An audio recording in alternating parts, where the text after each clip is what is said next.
কিন্তু যদি এই গঠনটা এরকম হয়, একটা হেক্সাগোনাল রিং, একটা পেন্টাগোনাল রিং,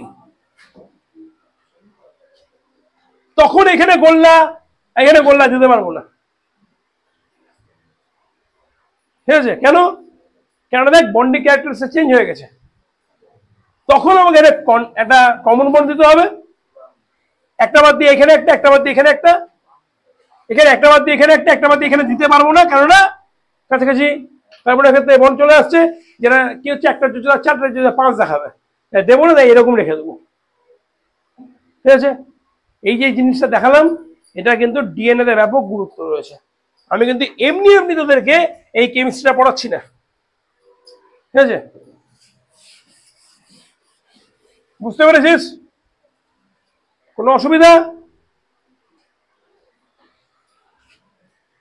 বেঞ্জিন রিং যদি এরকম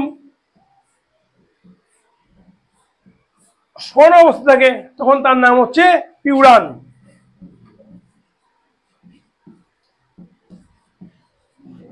আর যদি এরকম দাঁড়ানো অবস্থা থাকে, তার নাম হচ্ছে ফিউরান।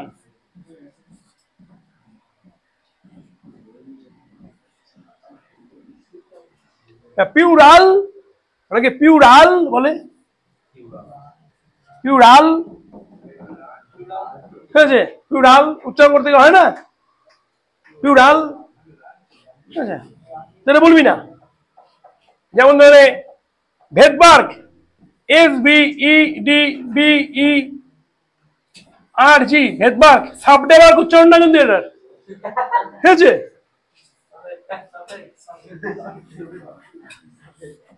তেমন এরকম পিউরান, পিউরাল না আবার। ঠিক আছে? এটা মাথায় রাখবি। বুঝতে পেরেছিস? অসুবিধা নাই, শুধু সুবিধা আছে।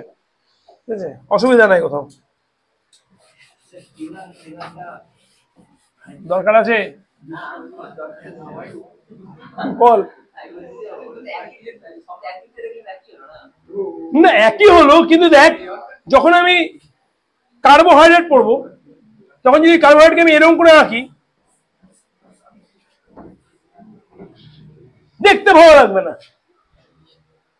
বন্ডিং যখন আমি ড্র করবো, দেখতে ভালো লাগবে না। এই জিনিসটা এরকম করে আঁক, দেখে আঁকতে সুবিধা হয়ে গেল। তো পিউরান দেখতে ভালো লাগছে না, বন্ডিং ক্যারেক্টার টেরা হয়ে যাচ্ছে, এরকম সোজা আঁকতে পারবো না, ঘুরে নিলাম। ঠিক আছে? তো আমার আঁকতে সুবিধা হবে, দেখতে ভালো লাগবে, আর এটা হলো।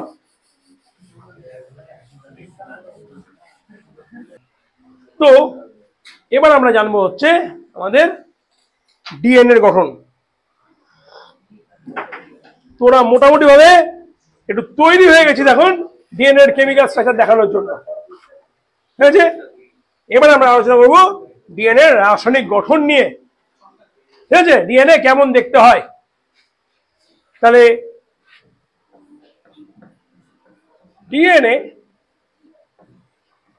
এর রাসায়নিক গঠন।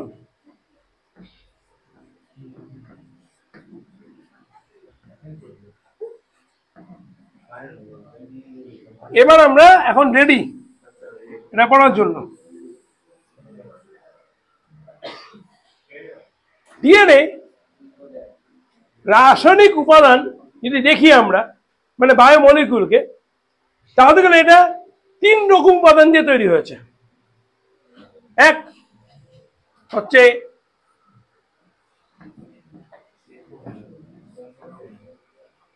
পেন্টোজ শর্করা,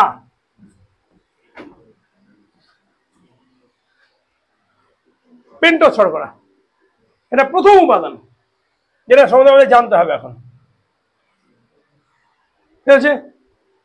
2 হচ্ছে ফসফেট আয়ন,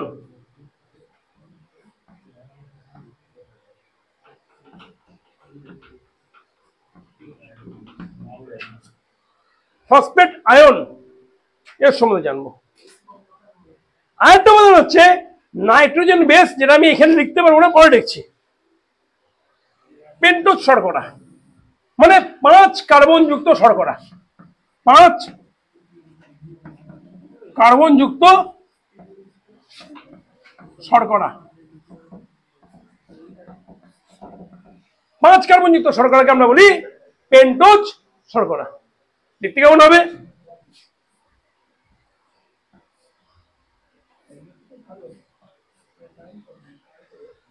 একটা কার্বন, দুটা কার্বন, তিনটা কার্বন, চারটা কার্বন,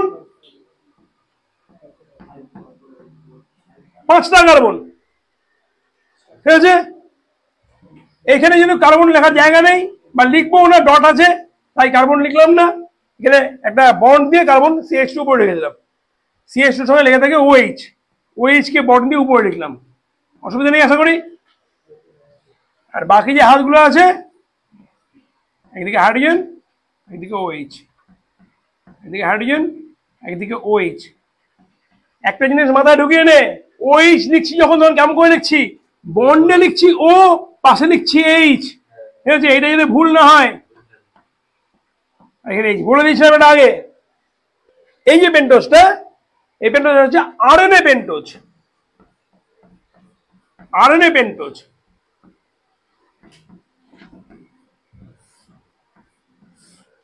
স্যার পড়াচ্ছে পেন্টোজ শর্করা, লিখেছেন রাসায়নিক গঠন ডিএনএ ক্ষেত্রে, আর লিখলেন আপনি RNA পেন্টোজ, এটা কেমন ধরনের কথা হলো?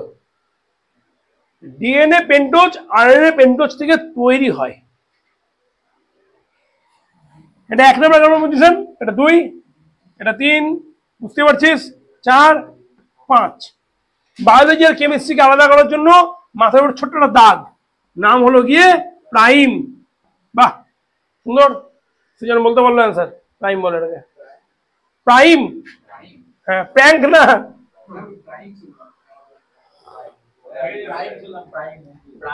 প্রাইম। ঠিক আছে, ক্লিয়ার? এর 2 নম্বর পজিশন থেকে একটা অক্সিজেন বেরিয়ে যায়, একটা অক্সিজেন বেরিয়ে যায় 2 নম্বর থেকে, ডিঅক্সি বলা হয় থেকে। ডি মানে বেরিয়ে যাবে, ডিঅক্সি, বুঝতে পারছিস বাচ্চা, বুঝতে পারছিস তো?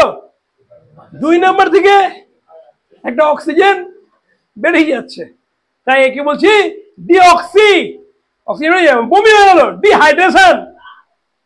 বমি হওয়ার পরে বা ধরেন পাতলা তরল মল বেরোনোর পরে, ঠিক আছে, আগে ডিহাইড্রেশন, জল বেরিয়ে যাচ্ছে, তখন কি করি আমরা? ওআরএস খাই।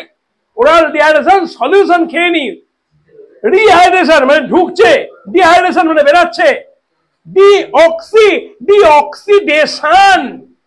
ঠিক আছে, ডিঅক্সিডেশন, এটা ডিঅক্সিডেশন হচ্ছে।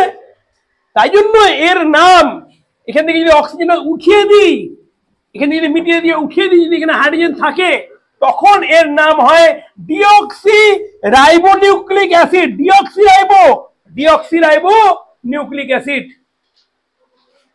আরএনএ এর যে গঠনটা ছিল তার থেকে যখন এই অক্সিজেনটা বেরিয়ে যাচ্ছে, ডিঅক্সিডেশন হচ্ছে, তখন এর নাম হচ্ছে ডিঅক্সি রাইবো নিউক্লিক অ্যাসিড।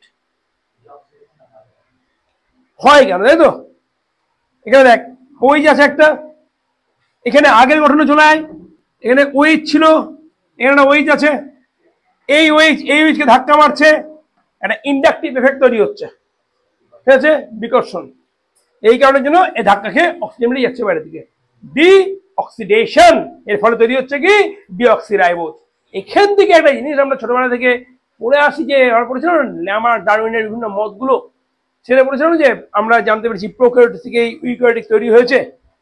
এটা দেখ মলিকিউলার বেসিস একটা পার্ট, যে দেখ আরএনএ থেকে ডিএনএ তৈরি হয়েছে। প্রথম কিন্তু আরএনএ থেকে ডিএনএ তৈরি হয়েছিল, কেননা প্রথমে রাইবোনিউক্লিক অ্যাসিড তৈরি হয়েছে, তারপরে ডিঅক্সিরাইবোনিউক্লিক অ্যাসিড তৈরি হয়েছে। তাহলে ডিঅক্সিরাইবোনিউক্লিক অ্যাসিডের মানে ডিএনএ এর মধ্যে এই যে জিনিসটা, এইখানে এই অক্সিজেনটা থাকে না, এখানে থাকে হাইড্রোজেন, যার জন্য পুরো জিনিসটার নাম ডিএনএ হয়েছে। ঠিক আছে, মানে পেন্টোজের উপর ভিত্তি করে নিয়ে নামকরণ হয়েছে। এই বন্ধু ক্লিয়ার? কোনো অসুবিধা? হ্যাঁ, কিছু উৎপন্ন হচ্ছিল না এখানে, অক্সিজেন বেরিয়ে গেছিল। হ্যাঁ, ওর জন্য নাম ডিএনএ হচ্ছে, যেহেতু ডিঅক্সি হয়েছে। ডিঅক্সি নামটা কোথা থেকে এসছে? ডিঅক্সি, ডিএনএ এর পুরো নাম কি? ডিঅক্সি নামটা কোথা থেকে এলো? অক্সিজেন ডিটাচ হচ্ছে, বেরিয়ে যাচ্ছে, তাই জন্য নাম ডিঅক্সি। পরিবেশ কেন? কোষের মধ্যে তো আছে, এটা টক্সিক কোষের মধ্যে লাগে না, অন্য জায়গায় কাজে লাগবে গিয়ে।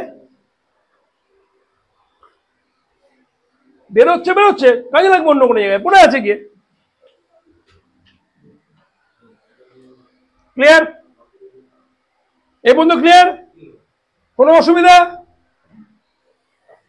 মিটালাম। পেন্টোজ শর্করা বোঝা আমাদের হয়ে গেছে, লিখে নিয়েছি। ফসফেট আয়ন,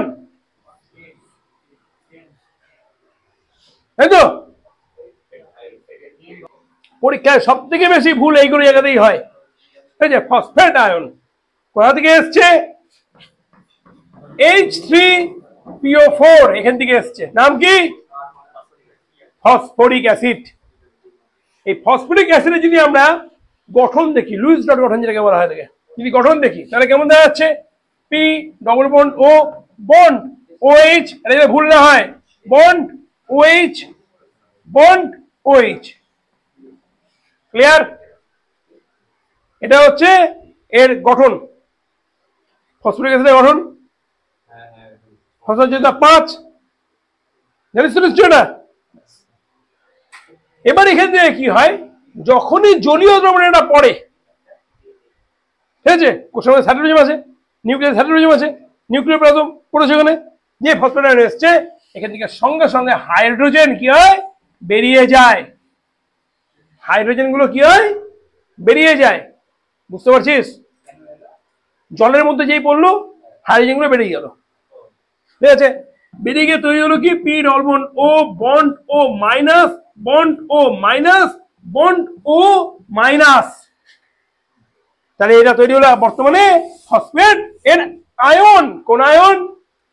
অ্যানায়ন, ঠিক আছে? এর যদি সংকেত লিখি PO4-3, বোঝা গেল? শিওর? ম্যাথমেটিক্যালি বলে এটাকে, যেমন ফসফরাস হচ্ছে 5 প্লাস 5, অক্সিজেন হচ্ছে 2, কটা আছে? 4টা আছে, মানে -8, বিয়োগফল কত? -3। যোজ্যতা দিয়ে করছি, শিখেছিস? যোজ্যতা দিয়ে করা এগুলো শিখিস নি এখনো?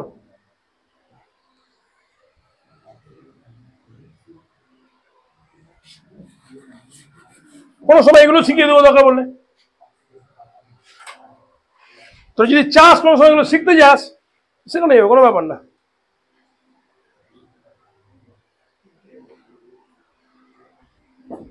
এই বন্ধু বুঝতে পেরেছিস?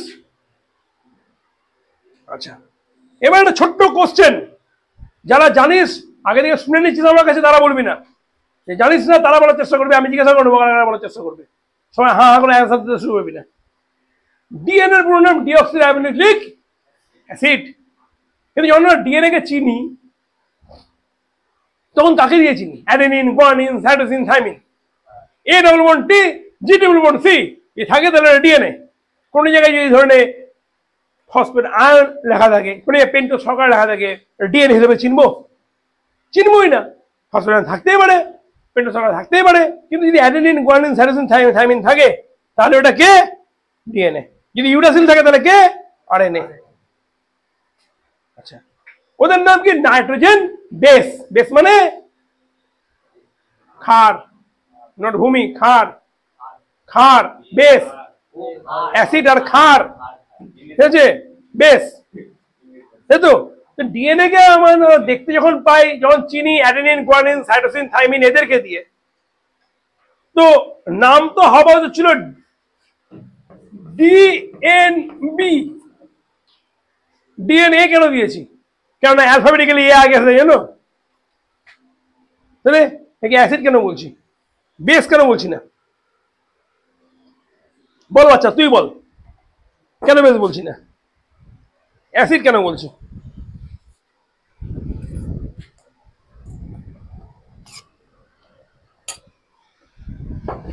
না, সুজন না, সুজন দিকে বল,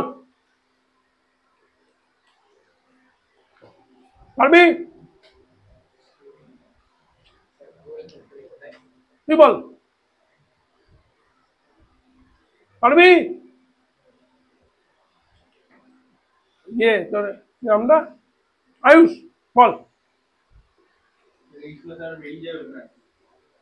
কোথেকে এইচ++ বেরোচ্ছে? ফসফেট আয়ন থেকে। তুই এটা বলছিস সুজন? ফসফেট আয়ন থেকে বেরোচ্ছে কি? ফসফরিক অ্যাসিড থেকে বেরোচ্ছে। তাহলে ফসফরিক অ্যাসিড থেকে যদি H+ আয়ন বেরোচ্ছে বিজ্ঞানী আরহেনিয়াসের মধ্যে জলীয় দ্রবণে যদি কোনো যৌগ H+ আয়ন ত্যাগ করে তাহলে সে সবসময় অ্যাসিড হবে। আরহেনিয়াসের মধ্যে এখানে 3টা H+ আয়ন বেরোচ্ছে, তাই জন্য ডিএনএ আম্লিক প্রকৃতির, ডিএনএ ক্ষারকীয় প্রকৃতির নয়। ক্লিয়ার? এবার আমাকে বল ডিএনএর চার্জ কি হবে? চার্জ পজিটিভ না নেগেটিভ? ডিএনএ সবসময় নেগেটিভ চার্জ হবে। কেন রে? হচ্ছে তাই জন্য সঙ্গে ফসফরাস নিজে হচ্ছে PO4 -3, তাই ডিএনএ এর চার্জ হবে সবসময় ঋণাত্মক প্রকৃতির। বোঝা গেছে? এটা আমাদের খুব কাজে দেবে যখন আমরা ইনফ্লুয়েঞ্জা ভাইরাস পড়বো, তখন অর্থমিক্সো ভাইরাস বলা থাকে ইনফ্লুয়েঞ্জা ভাইরাস আমরা পড়লাম। ওর মধ্যে 8খানা আরএনএর কুণ্ডলী থাকে যার চার্জ -1 করে, 8টা আছে মানে -8। কেন মাইনাস হলো? কারণ হচ্ছে ডিএনএ হচ্ছে সবসময় তোর অ্যানায়ন প্রকৃতির। কেন অ্যানায়ন? পিছনে কারণ ফসফেট আয়নের জন্য। ডিএনএ বা আরএনএ, কেননা ডিএনএ হোক বা আরএনএ ফসফেট আয়ন তো থাকবেই। ঠিক আছে? Clear? Nitrogen base, phosphate ion আর পেন্টোজ শর্করা, এই তিনটাকে একসঙ্গে মিলিয়ে কি বলা হয়? নাইট্রোজেন বেস, পেন্টোজ শর্করা, ফসফেট আয়ন, তিনটাকে একসঙ্গে মিলিয়ে কি বলা হয়? কি ফসফস করে যাচ্ছিস? কি বলে? নিউক্লিয় কি বলে? নিউক্লিওটাইড। Very good. এত কেন কনফিউশন? নিউক্লিওটাইড। আর সাইড কখন হয়? যখন ফসফেট না না পেন্টোজ ফসফেট সাইড হয়ে যাবে তখন তার নাম হচ্ছে নিউক্লিওসাইড। ফসফেট সাইডে হয়ে গেল, যে আমি তোদের থেকে সাইডে বেরিয়ে গেলাম, থাকবো না তোদের সঙ্গে, তখন নাম হচ্ছে নিউক্লিওসাইড। হচ্ছে তাহলে তিনটা মিলে তৈরি করে একটা টাইট বন্ধুত্ব বন্ধন। ঠিক আছে? নিউক্লিওটাইড। ঠিক আছে? বুঝে গেছে? ওটা ক্লিয়ার তো? হ্যাঁ, সেটা মনে রাখবি, খুব সিম্পল ব্যাপার। হ্যাঁ, কোনো ব্যাপার নাকি বায়োলজি কেমিস্ট্রি, সাধারণ জিনিস। হ্যাঁ, ঠিক আছে? মুখস্থ করে করবি সায়েন্সকে, মুখস্থ করার জিনিস।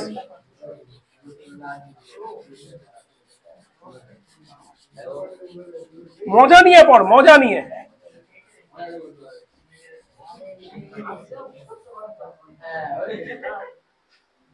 ক্লিয়ার? নাইট্রোজেন বেস,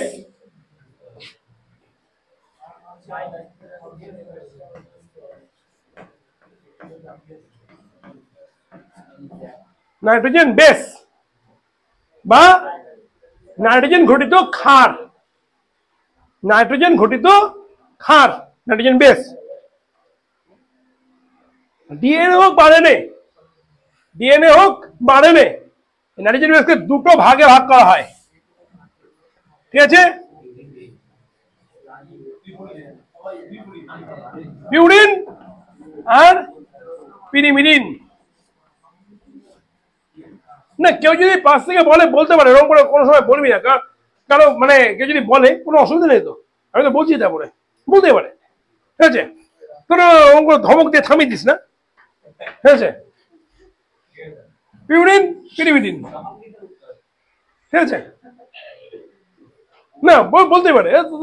নৈতিক অধিকার, ছাত্রদের নৈতিক অধিকার হচ্ছে যে বাক স্বাধীনতা, কথা ভালোভাবে বলতে হবে, বলতে পারেছে। তো পিউরিন, যদি আমরা পিউরিনকে দেখি তাহলে পিউরিন এর স্ট্রাকচার কেমন, পিরিমিডিন এর স্ট্রাকচার কেমন, কেন এই স্ট্রাকচারে জানছি? এটাকে বলা থাকে সাধারণ গঠন, স্কেলিটন, কঙ্কাল। দেখবি যে যখনই কিছু আমরা করি তার আগে তারা একটা স্কেলিটন দাঁড় করাই। যেমন ধরেন বাড়ির পিলার দিচ্ছে, পিলার দেওয়ার আগে কিন্তু সিমেন্ট দিয়ে ঢালাই করে নিয়ে তারপরে লোহার রড ঢুকায় না। আগে লোহার রড দিয়ে একটা বেড তৈরি করে, এটাকে ঘেরে স্কেলেটন বানায় একটা, তারপরে কিন্তু আমরা সিমেন্টিং করে, পরে আর লোহার রডটা দেখতে পাওয়া যায় না, তাই না? বা ধরনের কোনো মূর্তিকার মূর্তি তৈরি করছে, তার সময়ও কিন্তু সে একটা কি করবে, স্কেলেটন রেডি করবে। সেই স্কেলেটনটা রেডি করার পরে তার উপরে সে সিমেন্ট মাটি যেটা লাগানো লাগিয়ে নিয়ে কাজটা করবে। স্কেলেটন ধাঁচা বা খাঁচা তৈরি করে, ঠিক আছে? আমাদের শরীরও তাই, প্রথমে স্কেলেটন তৈরি হয়েছে না।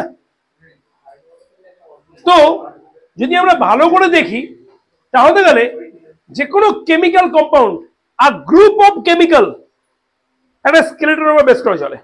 পিউরিন একটা group of chemical, pyrimidine group of chemical, ঠিক আছে?